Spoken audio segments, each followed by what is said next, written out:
Canada itself is a mess as well. And we have a video here from Trudeau, who, well, I won't put words in his mouth. Let's show this clip of Trudeau, our fearless leader and prime minister, and then we'll get some comments after.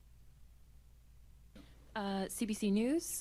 The Sergeant at Arms says there's been an 800% increase of harassment against MPs in the last 5 years. One of your own, Pam Damoff, is not running again, citing increased harassment. What do you see as your role in helping to clamp things down, Prime Minister? Well, first of all, no one should face harassment or threats of violence in their place of work anywhere in this country, in any job they do. This is something that we all must recommit ourselves to as a country and ensure that everyone understands that. At the same time, when MPs or MP staffs, which is increasingly the case, are targeted, that's not just an attack on an individual or a political party. That's an attack on our democracy. Democracies rely on diverse groups of people figuring out how to find a way forward we can all agree on. It is core to who we are as Canadians, that we listen to each other, we respect each other, and we choose a path forward through rigorous democratic processes at all orders of government. The current atmosphere of polarization, of toxicity, of misinformation, of disinformation, of anger directed at individuals and institutions is not a healthy trend line for democracy in Canada or everywhere around the world where we are increasingly seeing it. We need to get back to having conversations, yes, in robust conversations about the best way to move the country forward, and there will be all sorts of important debates to be had. That's the way our system works. But individual hatreds and acts of violence aimed at people who are serving their communities, who put themselves forward to serve their communities in any order of government, that's unacceptable, and it's something that all Canadians need to be mindful of and aware of as we reflect on what kind of country we are and what kind of country we want to be for the future.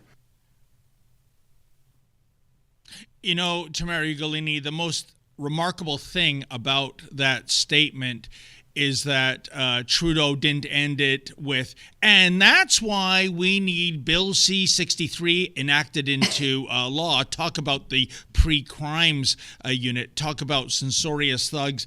I mean, yeah, Mr. Prime Minister, I totally agree. No one should face harassment in doing their jobs. So why did your RCMP goons physically assault me and arrest me on a couple of occasions?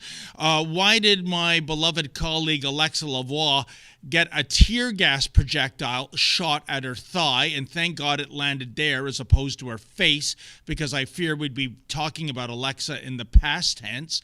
Why are you such a censorious thug when it comes to shutting down the independent media, which will be one of the direct results of Bill C-63? So shut down the independent media, keep funding the trained seals in the mainstream media. I mean, even that question was such a setup, Tamara Ugolini, because the fact is, and by the way, I should point out, I had a video about this earlier in the month, the new head honcho at the RCMP hoping for a law that will enable law enforcement to charge those who say nasty things about their elected officials, because right now the RCMP lacks that tool in their toolbox. Like what? The Emergencies Act? Like freezing people's bank accounts? Tamara Ugolini, we've always had a system where the line is this: if you threaten harm or death, you're going to be charged. That's in the criminal code. If you're stupid enough to put that in writing or on social media, well, then you deserve to be charged. But I'm sorry, for hurt feelings, politics has always been a blood sport, going back to the days of Julius Caesar, in that case, literally. The idea that there are thin-skinned politicians out there that need some new law, some new level of protection. As the old saying goes, can't take the heat, get the hell out of the kitchen.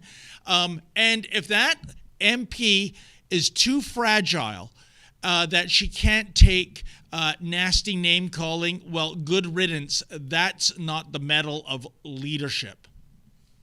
It's not even nasty name calling, though. It's just legitimate criticisms. Yeah. If your policies can't, and the way that you're conducting your government, the way that you're running the country can't stand up to the critiques and criticisms of the people that pay your salary, then we have a bigger issue here with thin skin and staying out of the kitchen.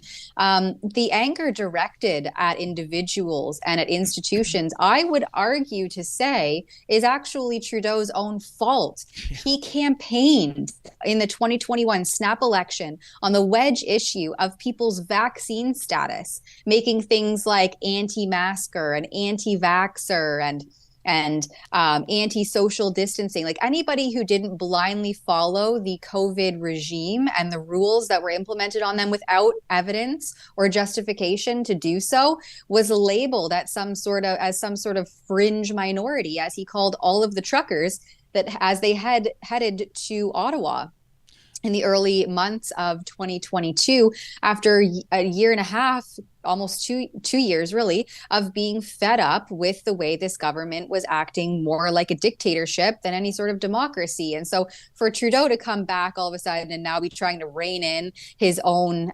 polarization of Canada as a country is very rich, but not surprising given the behavior and the conduct of this prime minister who has more ethics violations wagered against him than any other prime minister in Canadian history. This is just paving the way for his censorious bills that stack on one another. And I think, as Ezra has put it before, that will just fall like dominoes onto the censorship of social media and everyday people who criticize or condemn the way that this government is acting. This isn't any sort of beacon of democracy that Trudeau is trying to enforce or instill. This is the exact opposite. And this is just doublespeak rhetoric coming out of either side of his mouth. Because if anybody's been around long enough to see how he acted throughout the COVID hysteria, you can see point blank that this is complete hypocrisy on display. And as I mention all the time, it's the hypocrisy of the bureaucracy. And we need to be able to critique them, criticize them, and condemn when their policies and behavior is failing the country, which I think it's pretty clear all of the above is happening now. And they just can't stand to have that opposition levied against them.